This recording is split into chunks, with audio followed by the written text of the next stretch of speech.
Talagang totoo na may nagmamayari na kay Kim Chiu. Sa Showtime ay bunot na bunot naman ang aktres ayon kay Jackie. Madlang people, 39 days to go, Pasko na. Ayon naman kay Teddy, taas kamay mo SMP o single madlang people. Agay naman ang taas si Jackie ng kanyang kamay. Sabi ni Teddy, sorry Jackie. Subalit hindi naman ang taas ang kamay si Kim Chiu. Ngunit na napansin ni Jones, agad itinaas ni Kim ang kanyang kamay. Sabay, madlang people, what's up? Nag-alibay si Kim pero huli-huli naman.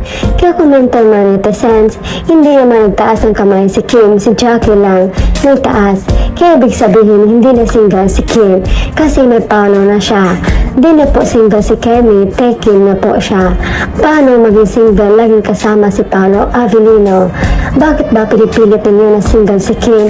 Hindi na mag-asawa na sila ni Paolo, kasal na sila sa civil. Magkasama nga sila magdamag. Kagabi ayaw magpaiwan ni Paolo. Kagabi kay Kim, nagpabebe si Paolo kay Kim para hindi siya iwan. Kaya puyat si Kim nag-shooting. Nahihirapan na nga po siya mag-deny. Kita-kita naman. Sa kabilang banda, nag-alala naman ang netizen sa movie nila Paolo Avellino at Kim Chiu na may pamagat na My Love Will Make You Disappear. Matapos naging successful ang movie ni Kathleen na Hello Love Again. Chika nila, dapat malampasan ng Kim Pao ang movie. Ang laki na daw ng 3 days pa lang, 2 billion na ang kinita. 255 million pa lang po, kahit hindi malampasan basta kumita po at importante po masaya tayong mga fans habang nanonood ang movie nila. Iyon lang mahalaga. Sa kadalawang network nagsanin pwersa noon, syempre gagawin nila lahat para kumita ng gusto movie nila. Correct po, mahalaga blockbuster yung movie nila. Kikita yan kasi first time po nilang magkaroon ng movie. Tsaka marami silang fans kahit sa ibang bansa. Diba palagi maraming tao nag-show sila lalo na sa Birmingham. Sila talaga ang dumayo at yun sa California.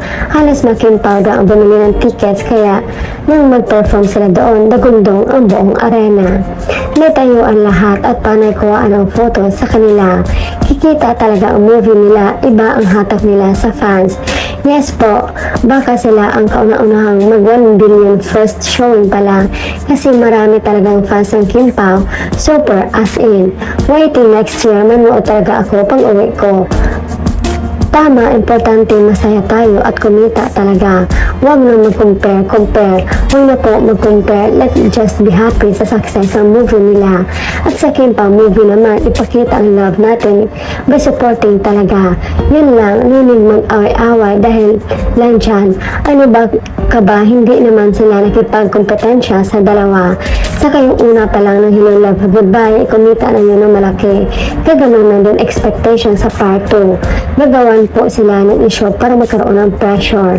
Grabe naman yan, makabilyon, wala po bilyon. Kaya huwag sila atat at saka hindi naman nakipagkompetensya ang movie ng Kim Pao. Sa kanila, ang mahalaga doon, nagkakaisa at nagkakasundo ang Kim Pao.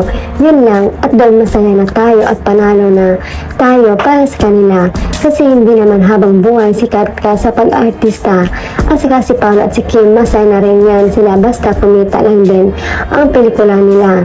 Sigurado masaya na yan sila dyan at malaki rin ang kikitain nila dyan sa pelikula. At saka kung mag-asawa na yan sila, sabi naman ni Paolo, kanyang i-give up ang pag-artista niya kaya niya talikuran. Yan basta sa babaeng mahal niya. Magkasama niya habang buhay kaya kapag mag-asawa na yan sila, hindi na yan mag-artista si Paolo at si Kim. Naman baka mag-host na lang din yan at yan hindi natatanggap ng teleserye at pelikula. Kaya hindi na kailangan kung malampasan nila o hindi. Ang movie Catherine at Alden, ang malaga masyado ang Kim Pao. Masaya ang Kim Pao na nagsasama silang dalawa.